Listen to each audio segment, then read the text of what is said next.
Čo ma strašne mrzí, a nás pozerá tento přítel z Moravy, ktorý mi venoval jeden taký prístroj, čo vyzerá ako zdravie. A plus ku nemu som dostal landu, našu obľúbenú jedinečnú, ale bez zásahu. Sice všade, ale tak my sme si pieskovú spravili, aspoň na oko je to dobré. V múzeu sa to bude vynímať. Tak aby vedel, že nezabudol som. Myslím na neho. Myslím na tohto pána, lebo on mi okrem tých vecí doniesol ešte jeden taký malý televízor. Áno, je otázka, či to budem robiť tu, alebo si to asi nechám na leto a budem to robiť rovno v garážu.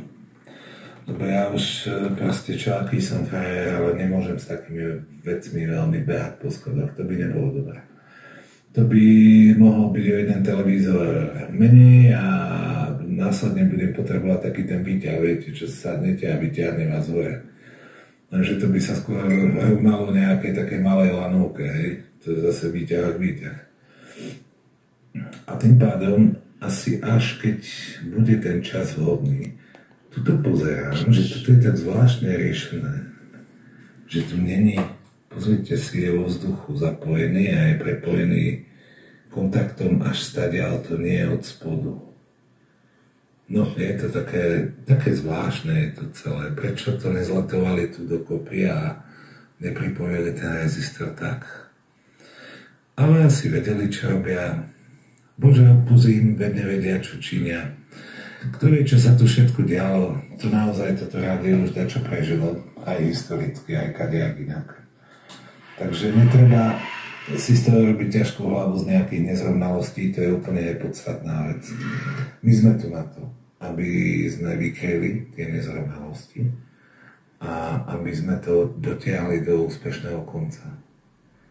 A to je ten moment, keď ja mám ten pocit, ktorý chcem mať z tohto tu. To je tá víra. Áno, pokým sa dostanete ku úspornej robote aj pri takomto stroju, chvíľku sa budete hrať, budete mať kondenzátory. To je presne také, ako keď som takedy robil lisy, pokým ho nakáblujete, pokým to všetko pozapájate, pokým to všetko odštartujete. Ale potom príde ten moment, kedy si rozbalíte počítač a pomaličky ho začnete preberať.